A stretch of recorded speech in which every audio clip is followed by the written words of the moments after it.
ಈ ಕೆಳಗಿನ ವೈದ್ಯಕೀಯ ವಿಜ್ಞಾನ ಇತಿಹಾಸದಲ್ಲಿ ಮೊದಲು ನಡೆದದ್ದು ಯಾವುದು? ಎ. ಅಂಗ ಜೋಡಣೆ, ಬಿ. ಪ್ರಾಣ ಶಿಶು, ಸಿ. ಬೈಪಾಸ್ ಶಸ್ತ್ರಚಿಕಿತ್ಸೆ, ಡಿ. ಅಂಗಭಿನ್ನ ಶಸ್ತ್ರಚಿಕಿತ್ಸೆ.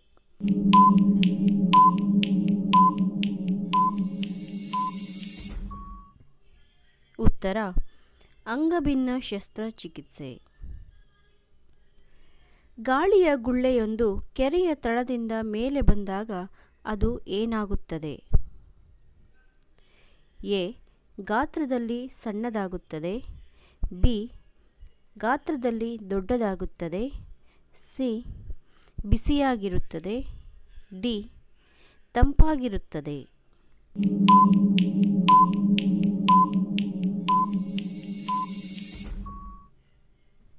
ಉತ್ತರ ಗಾತ್ರದಲ್ಲಿ ದೊಡ್ಡದಾಗಿರುತ್ತದೆ. ಅತಿ ವೇಗವಾಗಿ ಚಲಿಸುವ ಕೀಟ ಯಾವುದು? ಎ. ಜೇನುನೊಣ, ಬಿ. ನೊಣ, ಸಿ. ಸೊಳ್ಳೆ, ಡಿ. ಟ್ರಾಪಿಕಲ್ ಜಿರಳೆ.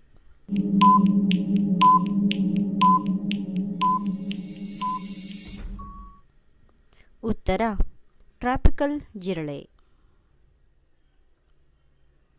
ಭಾರತದಲ್ಲಿ ಅತಿ ಹೆಚ್ಚು ಪೋಷಕಾಂಶ ಕೊರತೆಯಿಂದಾಗಿರುವ ಕಾಯಿಲೆ ಯಾವುದು? A. Polio, B. Cancer, C. Rickets, D. ಮೆದುಳು ಜ್ವರ.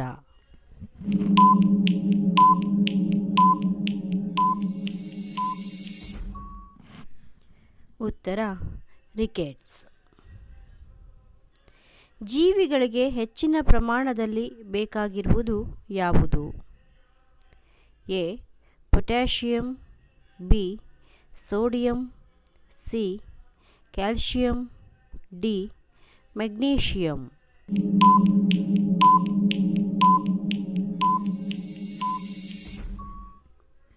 ಉತ್ತರ ಇವೆಲ್ಲವೂ ಬೇಕಾಗಿದೆ. ಕುಡಿತದಿಂದ ಉಂಟಾಗುವ ಕುರುಡು ಹಾಗೂ ಇನ್ನಿತರ ದುಷ್ಪರಿಣಾಮಗಳಿಗೆ ಕಾರಣವಾಗುವುದು ಯಾವುದು? A. Methyl alcohol, B. Soda, C. ಕೊಳೆತ ಹಣ್ಣಿನ ರಸ, ಡಿ. ನೀರು.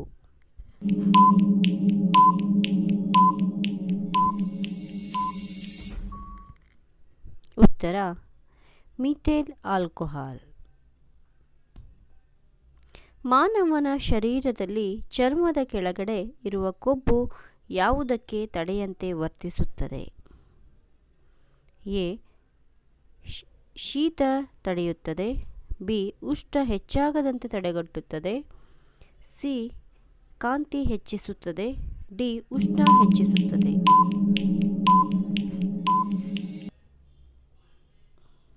ಉತ್ತರ ಉಷ್ಣ ಹೆಚ್ಚಾಗದಂತೆ ತಡೆಗಟ್ಟುತ್ತದೆ. ಶಬ್ದವನ್ನು ಗ್ರಹಿಸಿ ತನ್ನ ಬೇಟೆಯಾಡುವ ಜೀವಿ ಯಾವುದು? ಎ. ಹುಲಿ, ಬಿ. ನಾಯಿ, ಸಿ. ಬಾವಲಿ, ಡಿ. ಬೆಕ್ಕು.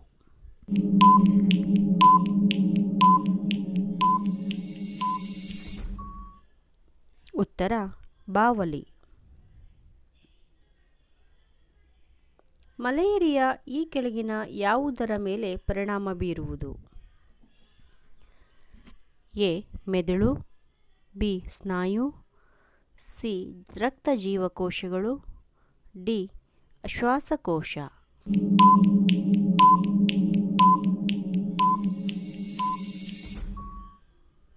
ಉತ್ತರ ರಕ್ತ ಜೀವಕೋಶಗಳು.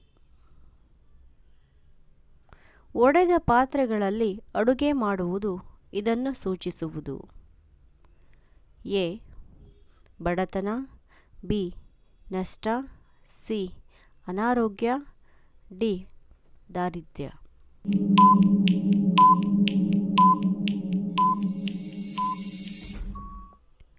ಉತ್ತರ ಬಡತನ ಮತ್ತು ದಾರಿದ್ರ್ಯ.